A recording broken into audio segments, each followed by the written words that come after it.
Before we get into the video, could everyone please subscribe to my channel? Thank you so much. She was a disfigured bride left at the station until a scarred cowboy called her beautiful. The train screeched against the rails as it came to a stop, coughing steam into the chilled air of late October. The station at Ironwood Junction wasn't much more than a stretch of cracked wooden platform and a sagging telegraph post.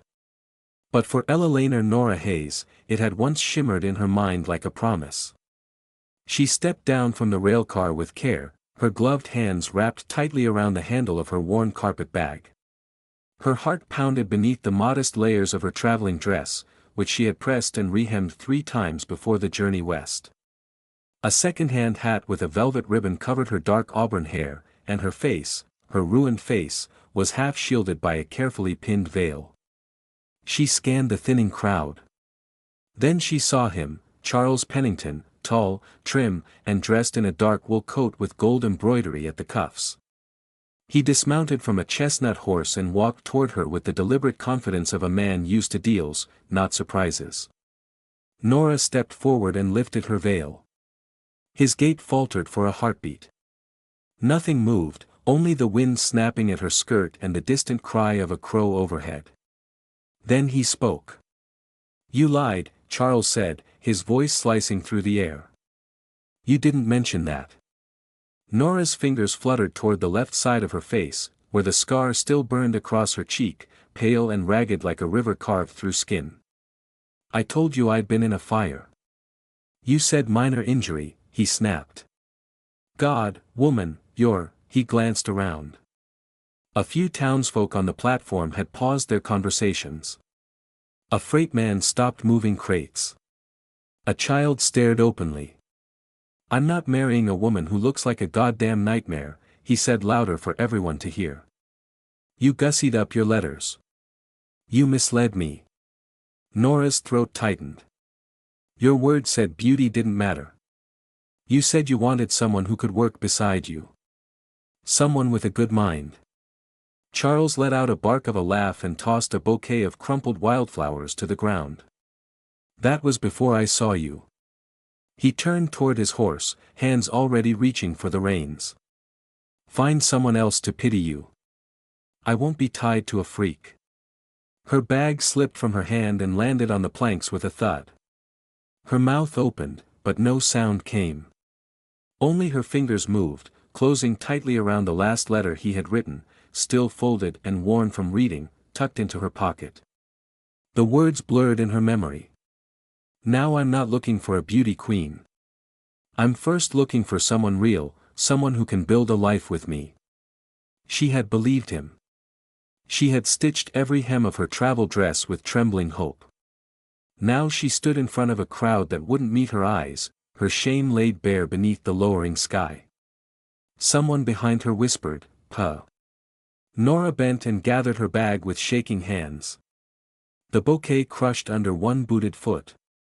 A breeze picked up, tugging her veil loose. She didn't bother to fix it. She walked toward the edge of the platform, far from the staring eyes and quiet gossip. Her boots clicked against the wood in a rhythm she could not slow. She found an empty bench near the freight shed and sat alone, frozen and humiliated. The sun dipped behind the hills, leaving streaks of orange and gray on the horizon. She watched the color drain from the sky and felt it drain from her too. Her heart thudded in a rhythm that hurt to hear. She had come west to begin again, but instead, she had been left behind like a package returned unopened, like a wound no one wanted to look at. And yet, even as tears threatened, she did not cry. Her hand, calloused from years of sewing, curled tighter around the letter in her pocket. It crinkled softly in the silence. Somewhere behind her, a bootstep echoed on the planks. She did not turn. Not yet. She had already learned what happened when you hoped. The last train whistle had long faded into the canyons when he spoke. "Miss Hayes." Nora startled. The voice came from behind her, low and steady, touched by something neither pity nor hesitation. She turned, expecting another stranger's scorn or maybe the station master telling her to move on. Instead, she saw a man in a dust-worn hat, a sheepskin coat slung over one shoulder. His face was lean and tanned, the right side shaded by the brim, but the left was marked by a burned scar, a jagged pale patch that climbed up from his jaw to his cheekbone like lightning etched in flesh. She tensed. He held out something, her hat. It had fallen without her noticing. He didn't toss it or drop it at her feet, he held it in both hands as if it mattered. "Figured you might want this," he said. She took it slowly, her fingers brushing his gloved ones for a fraction of a second.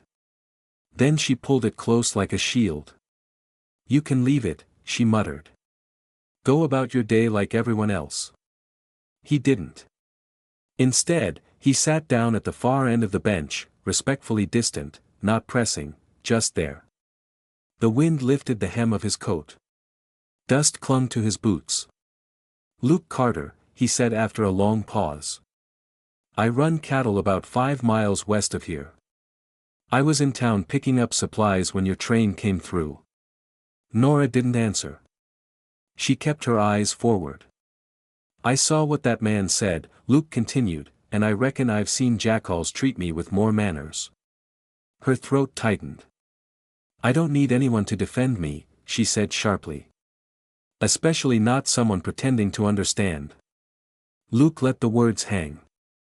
Then, with a calm that made her chest ache, he turned his face toward her, fully unhidden. The scar on his jaw glinted in the last light of day. "Not pretending," he said simply. Nora blinked, unable to look away. The scar didn't make him grotesque, it made him real. There was something about his eyes too, blue-gray-like. River ice but warm at the center. She asked before she could stop herself. He nodded once. "Shiloh, and you think that makes us alike?" Her voice had a bitter edge. He shrugged. "No, just means I know what it's like when folks stop seeing you and only see what's broken." Nora pulled her coat tighter around her. "You don't know me." "No ma'am, I don't. That's why I'm offering this plan. I got a bunkhouse with heat, a clean bed, and stew on the fire. You can rest there a few nights. Think on where you're heading next. No strings, no preaching, just quiet." She turned fully then, ready to lash out, to tell him she didn't want charity. But something in his expression stopped her. He wasn't offering out of guilt or gallantry. He wasn't offering because she was a woman. He was offering because he knew what it meant to be cast aside. She studied him, the burned scar, the quiet strength, the fact that he hadn't said a single word about beauty or lies or pity. He just waited. Finally, she spoke. "Why me?" He tipped his head. "Because everyone else looked away." Then softer, almost like a question, almost like a truth, "Who says you're not beautiful?" Her breath caught. He stood, dusted off his gloves, and pointed west toward a waiting horse.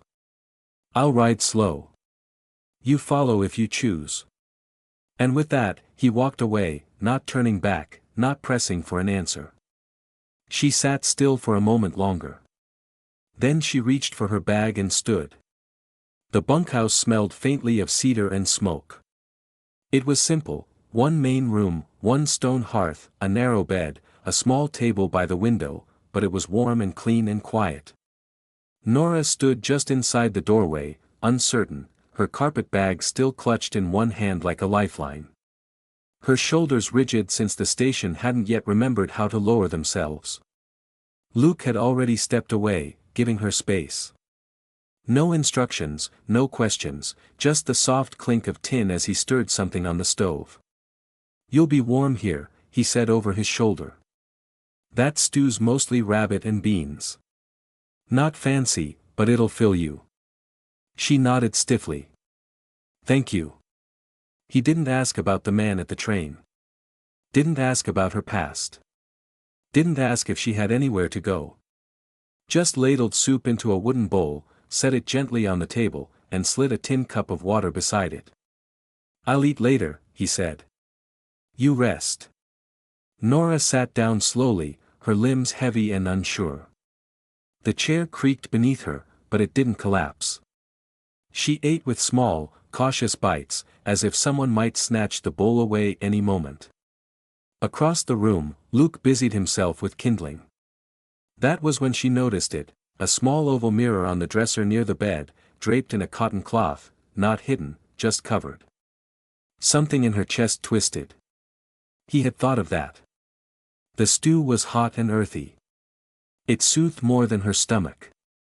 It grounded her, gave shape to her day, a place, a meal, a moment where no one was laughing or staring or turning away.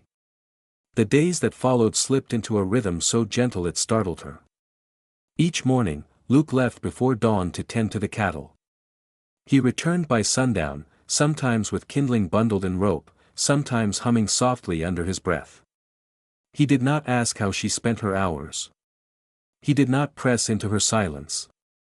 If she joined him for supper, he offered a smile and nothing more. And somehow that was everything. She swept the floor with a makeshift broom and boiled water to wash her stockings. She patched a tear in the curtain even though he hadn't mentioned it. She kept her scar turned from the fire. But Luke never looked away. He didn't flinch. He didn't pretend it wasn't there.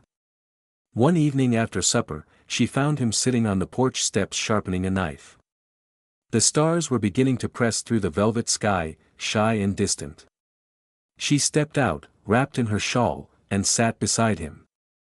"My father died when I was 16, she said suddenly, her voice barely above a murmur. My mother followed a year later. The fire came after. I was supposed to marry a man in Kansas, but when he saw me again, he couldn't bear it." Luke didn't respond right away, just nodded once and kept the blade moving in steady, rhythmic strokes. "I thought maybe this time would be different," she added, quieter now. "But I think I was a fool for hoping." He set the knife down. "I married once," he said. "Before the war, she was small. Laughed like a spring creek. Died in the fever before I came home." Nora blinked. The ache in his voice was soft but unmissable. "I'm sorry," she said gently. He shrugged, but his jaw tightened.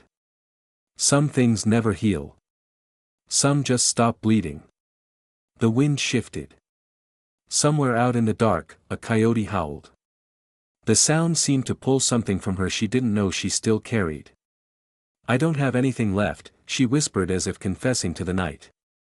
"No home, no name worth saying, no face anyone can love."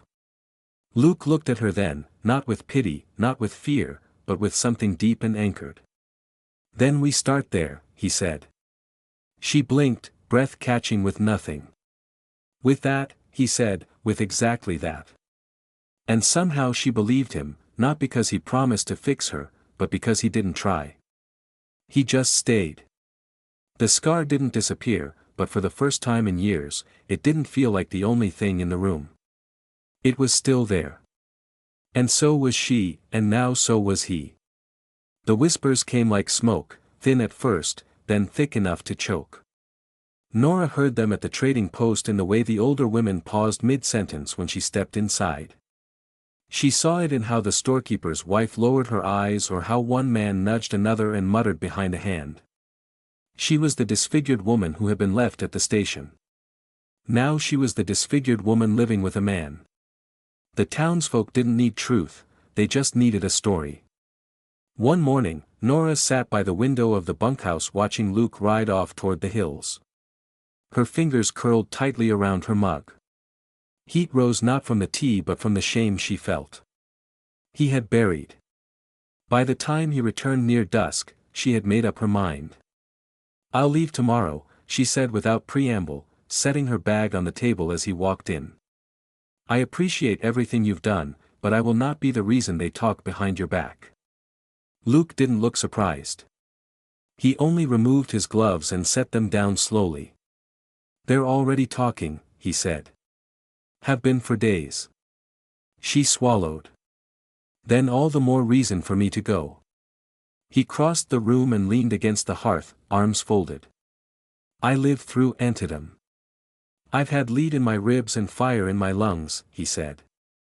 But the hardest thing I've ever done is walk into a room and feel it hush just because I was in it. She looked away.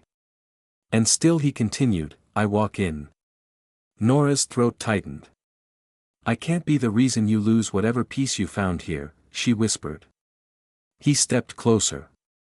Then let me choose what peace looks like. That evening, against her protest, Luke took her into town. They walked side by side down Main Street. The sky above them burnished in gold. Every step brought silence from porches and gazes from windows. People stood frozen outside the saloon. The crowd inside quieted as the door creaked open. Luke didn't slow. He walked them to the very center of the room. Then he turned, took Nora's hand, and laced his fingers through hers. She isn't hiding, he said loud enough for all to hear. If you can't bear to look, turn your damn head. Mouths parted. Someone cleared his throat. Someone else muttered a curse. But no one moved, and no one dared speak back. Luke tipped his hat to the bartender, nodded once to the piano man, and walked her back out the way they came, still holding her hand, never once letting go. Outside, the sky had turned lavender, the stars peeking out like secrets. They stopped in the shadow of the old blacksmith's shop. Nora's hand was still in his.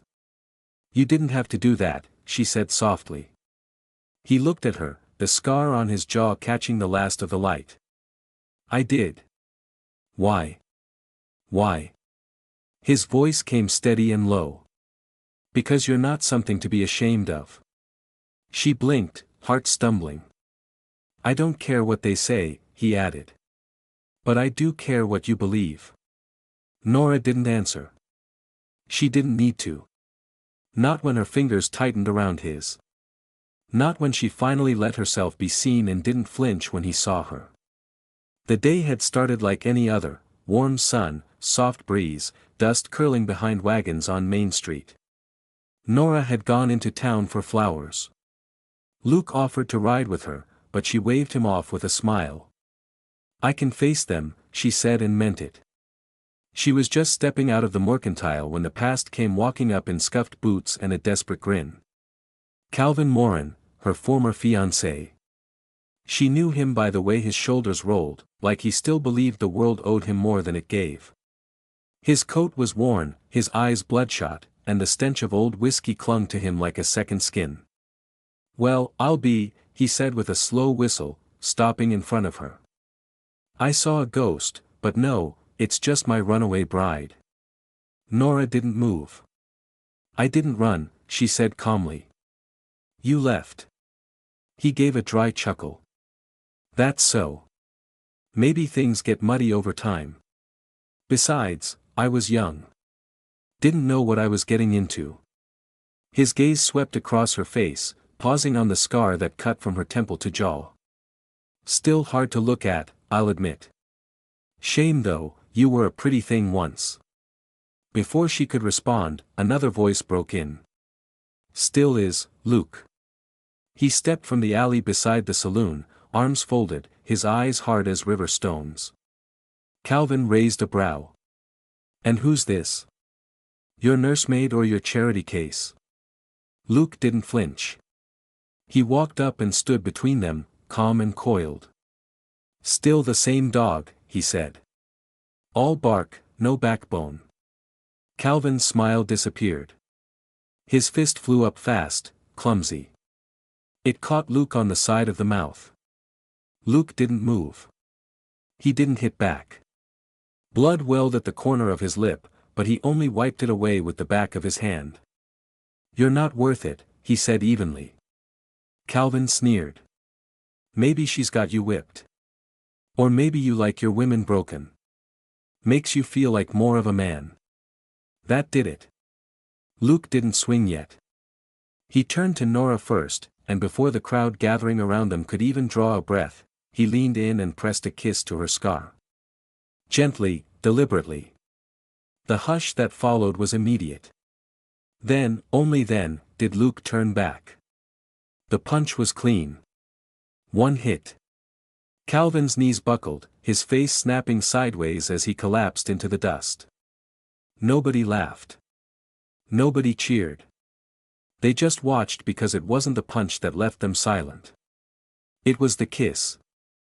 Luke looked down at Calvin, jaw tight. "Next time," he said, "stay gone." He turned and offered his hand to Nora. She took it without hesitation. They walked away together, back through the crowd, past the stunned faces and silent mouths. And not once did either of them look back. Back at the bunkhouse, Nora sat on the porch, her hands still trembling slightly from the adrenaline. Luke knelt beside the wash basin, dabbing his lip with a rag. "You didn't have to do that," she said softly. He looked up. "No, I didn't." "Why did you?" He was quiet a long moment, then stood and walked to her. "You ever watch a man try to carve his initials in a living tree?" he asked. She blinked. "What?" "They think they're leaving something behind, something deep. But the tree doesn't stay still. It keeps growing, keeps healing. Sometimes it covers the whole mark like it never happened." He reached up and touched her cheek, not the scar but the skin just beside it. "You're still growing," he said. "Still beautiful. No one carves their worth into you but you." She bit her lip, tears stinging. And for the first time since the fire, she believed him. The letter sat on the table, sealed with trembling hands. Nora packed in silence, just the essentials, no more than a satchel's worth. She folded the dress Luke had given her, the one with the tiny embroidered flowers on the collar, and placed the shawl gently on top. The bun house felt too still, as if the very walls were watching, waiting to ask why. But she could not stay. Not when every glance from a stranger felt like a judgment passed. Not when whispers curled behind their backs like smoke curling under doors, slipping into every space between breath and silence. She would not be the weight that bent him. She would not be the scar he could not explain. She slipped out just before dawn, her boots crunching softly over frost. The letter was left on the table by the cold stove, its words pressed too tight to breathe. Her heart pounded, not from fear but from ache. Past the corral, past the old cedar fence bleached by sun and time, into the stand of trees where the world quieted. In the morning, birds had not yet begun their songs. By mid-morning, she reached the stream. Wildflowers had begun to bloom along the banks. Early blossoms with stubborn colors, yellows and blues and soft violets, pushing through the cold soil as if daring the world to stop them. She sat beside the water, arms wrapped around her knees, her eyes tracing the current. It whispered like a lullaby she did not deserve. She had wanted to disappear, but the world did not grant such wishes. She did not hear him coming, but she felt him before she saw him. Something in the stillness shifted, like the trees holding their breath. Luke stepped into view, his boots near silent on the wet grass. He held the letter in one hand, unopened. "I did not read it," he said simply. Nora's heart seized. She blinked at him, her throat tight. "I figured if you were gone, it didn't matter. And if I caught you, I'd rather hear it straight." She stood slowly. Her voice was rough, cold. "You should not have followed me." "I did," he said. "I was going to go quietly." "You succeeded," he said. "Too well." The breeze stirred between them. The stream rushed on somewhere. A hawk cried across the hills. He stepped closer. "If this is about guilt, if you're staying because you think I need fixing or pity, I don't want it." She spun toward him. "Is that what you think of me?" "No," he said. "But I don't know what to think. All I know is it damn near killed me to wake up and find you gone." Her voice cracked, the words raw. "I'm scared, Luke. I know. Not of you, of me, of the way people look at you now, like I've changed the kind of man they thought you were." Luke tilted his head, quiet. "What kind of man did they think I was?" She gave a broken laugh. "Someone who could have had any life." Any woman, not. Her hand moved almost involuntarily to her cheek. Her fingers grazed the scar, the old path of fire and loss carved into skin. I'm not what you're supposed to end up with. He was silent for a long breath. Then quietly, do you know what I carried home from the war? She looked up, startled by the sudden turn in his voice. Not just scars, guilt. Names I never said again, nights I never slept through. I rode from place to place for years, never long enough for anything to take root. Then he looked at her. Really looked. You're the first reason I've had to stop. Nora's breath hitched, her eyes brimmed. I didn't mean to make you choose, she whispered. I did choose, he said. I chose you the moment you didn't flinch from my scars. She stepped toward him. Her hand reached up, trembling, and settled over his chest, over the place where the worst of his scars ran hidden beneath fabric and silence. Then I stopped too, she said. Right here. He covered her hand with his own. His touch was steady, grounding. They didn't speak again for a while. The stream moved beside them, gentle and unbothered. The wildflowers swayed, unconcerned with fear or memory. But inside them, something stopped moving because they were no longer running. They were no longer surviving. They were home. There were no flowers, no music, no altar, no pews lined with lace. No rows of curious onlookers or bells chiming from a steeple. But the earth was soft beneath their boots, and the sky stretched wide above them, blue as mercy, quiet as prayer, and that was enough. Luke stood beside Nora beneath the old cottonwood tree that shaded the edge of his pasture. Its bark was silvered with age, carved here and there by initials and storms. Its branches swayed above them like a slow benediction. Sunlight filtered through the leaves in golden shards, falling over their shoulders like a blessing. Will, the old innkeeper, stood across from them. He had combed his hair and buttoned his best shirt, though the cuffs were frayed and one button didn't match. He held a small leather-bound book in his hands, fingers curled protectively around the spine. I reckon I'm not much for speeches, he said, clearing his throat. But if love's what's binding this here thing together, well, I've seen baling wire hold less steady. Luke gave a quiet smile. Nora let out a breath she didn't realize she had been holding. Her hands were bare, her dress simple, ivory cotton with the sleeve she had hemmed herself by firelight. There was no veil, no jewelry, just the wind, the sun, and the man who made her believe in second chances. Then Luke reached into the inside pocket of his coat and pulled out a small folded square of white silk. Her breath caught. He unfolded it carefully, the fabric trembling between his fingers, and held it out to her. It's yours, he said. You left it behind. Nora stared, her eyes widening. It was the handkerchief. Her mother's stitching still visible in soft blue thread along the edge, initials curled like wildflowers. It was the only thing that had survived the fire. She had carried it in her pocket that day, tucked deep beneath her apron, and after the smoke had cleared and the ashes settled, it was gone. I found it in the rubble, Luke said, voice gentle. Kept it hoping someday. Maybe today. She reached for it with shaking fingers and pressed it to her chest. I thought it was lost, she whispered. So did I. Luke replied, but not everything that burns is gone forever. Will sniffed once, coughed roughly, and looked away. They didn't exchange rings. There was no audience to clap, no orchestra to rise. They only had words and truth. And when Luke took her hands in his rough palms, calloused from years of work, he looked at her not like a man rescuing something broken, but like a man standing before something holy.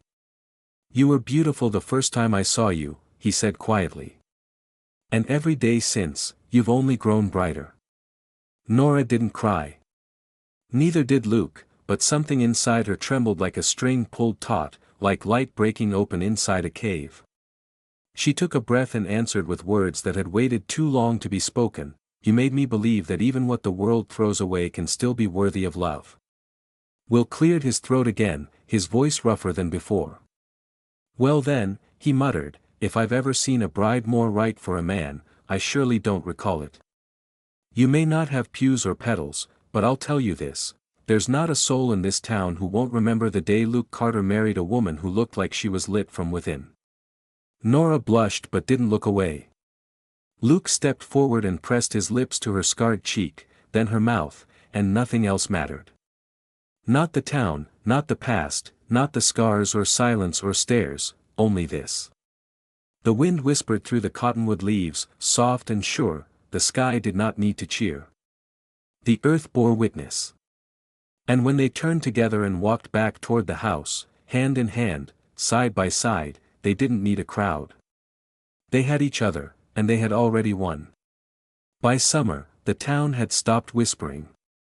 The novelty wore off sometime between the day Nora began teaching reading in the old schoolhouse and the afternoon Luke hammered out a set of hinges for the general store's back door. Life, as it tends to do, settled into rhythm.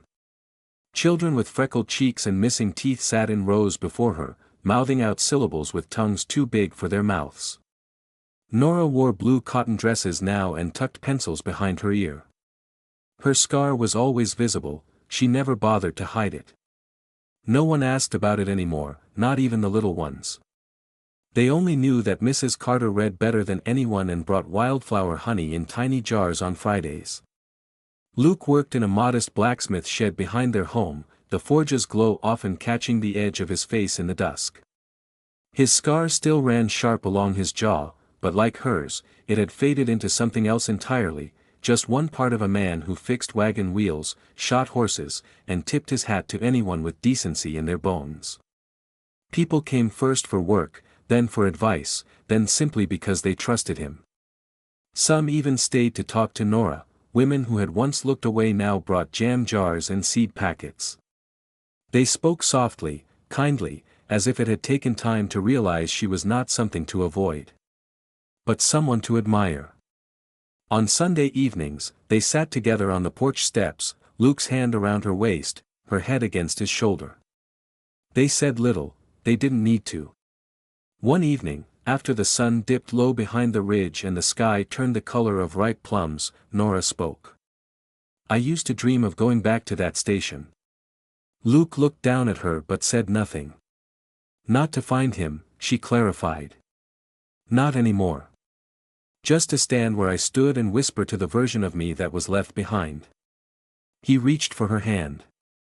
She smiled faintly. She wouldn't recognize me now. Luke pressed a kiss to her temple.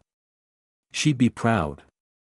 Nora looked toward the horizon where the field stretched endless and golden. A breeze tugged gently at her skirt.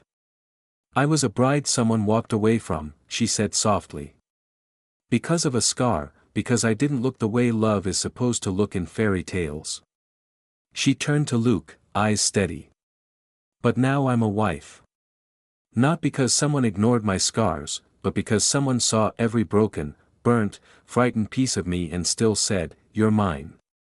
Her voice dropped almost to a whisper. And I'm his. The wind rustled the trees. A lantern flickered on the windowsill behind them. In town, someone's dog barked once, then went quiet again. Luke didn't speak, he just held her closer. Because everything she said was true. And because in all his wandering, he'd never believed he'd get to keep something this good. Not until her. Not until now. If that story touched your heart, hold it close. Because scars may mark the skin, but love is what leaves the deeper print.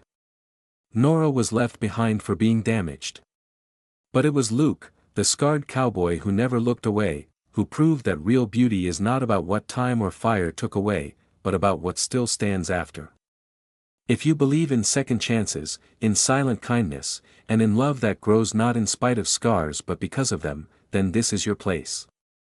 Subscribe to Wild West Love Stories for more true-hearted tales of grit, grace, and unforgettable romance from the American frontier.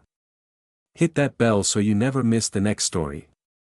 Until then, ride gentle, love fiercely, and remember sometimes the most broken hearts are the ones brave enough to keep beating.